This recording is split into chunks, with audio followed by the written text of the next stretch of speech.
Pollution को लेकर साल दर साल राजनीति कोई नई बात नहीं। ऐसे में करनाल पहुंचे केंद्रीय मंत्री मनोहर लाल ने इस गंभीर मुद्दे पर राजनीति ना करने की सलाह दी और भूपेंद्र सिंह हुड्डा पर जमकर जुबानी हमला भी इस दौरान कर दिया। क्यों जुबानी हमला किया गया, इस रिपोर्ट में आपको जरूर देखना चाहिए।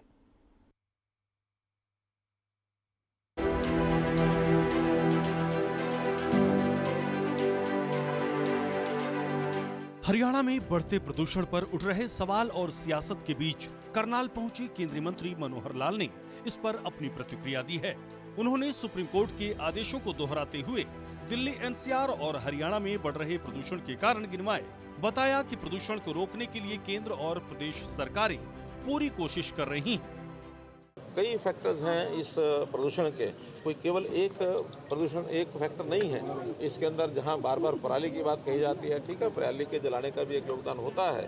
कंस्ट्रक्शन का जो काम है उसका भी इसमें योगदान है, ट्रांसपोर्टेशन का काम उसका भी इसमें योगदान है। तो ऐसे बहुत से ऐसे विषय हैं जिसको लेकर के और ये प्रदूषण फैलता है।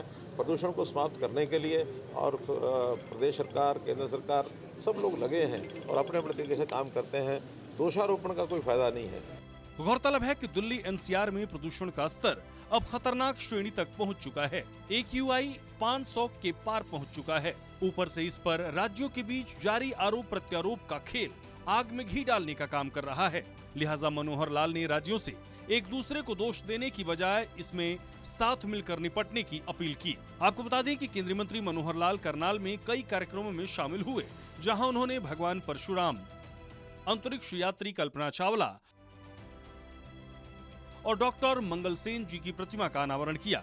साथ ही उन्होंने करनाल के बाल भवन में बने बहुउद्देशीय भवन का भी उद्घाटन किया।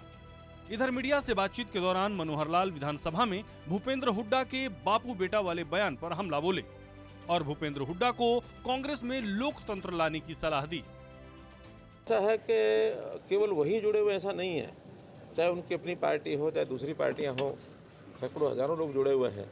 इतना ही हमारा कहना है, उनको सुझाव है, वो करें जो मर्जी, उनकी अपनी पार्टी जो मर्जी करें, लेकिन सुझाव ये है कि पार्टी में लोकतंत्रता लेकर के आए। लोकतंत्र इस नाते से अन्य लोग भी पार्टी में आगे आएंगे तो उनकी पार्टी को बढ़ावा मिलेगा, लोकतंत्र मजबूत होगा। अगर ये बापू बेटा की पार्टी जो हम कहते हैं लगातार उससे वो नहीं हटते हैं और अडिग रहते हैं, हमें उसकी हानि नहीं है, हमको हानि नहीं है, क्योंकि लोगों को ही लगता है कि ये जैसे राजा महाराजा होते थे, एक वंशावली जो राज करती थी, राजा का बेटा राजा, उसका बेटा राजा, ये अगर इस प्रकार से आज लोकतंत्र में कोई भी पार्टी चलाएगी तो वो पार्टी नुकसान में रहेगी। केवल कांग्रेस का ही विषय नहीं है, ये सब पार्टियों के लिए हमारा कहना है। बता दें कि हरियाणा में कांग्रेस की हार पर उठाए जा रहे सवालों में बापू बेटा वाले बयान पर भूपेंद्र हुड्डा ने अपने परिवार को स्वतंत्रता परिवार बताया था, जिसके बाद से ही इस पर बयानबाजियों का दौर जारी है। हालांकि करनाल स्थित शुगर मिल में पिराई सत्र की शुरुआत करने पहुंचे कैबिनेट मंत्री अरविंद शर्मा की माने तो इस तरह की टीका टिप्पणी चलती रहती है।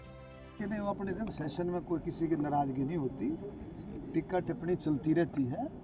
एक बहुत हेल्दी माहौल में सेशन, आज सेशन जो है सेशन का समापन हो गया है, करीबन 1-1.5 बजे समापन था।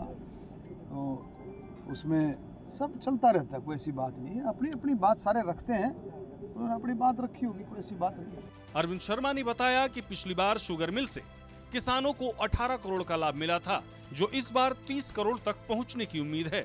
सूर्या समाचार के लिए करनाल से हिमांशु नारंग की रिपोर्ट।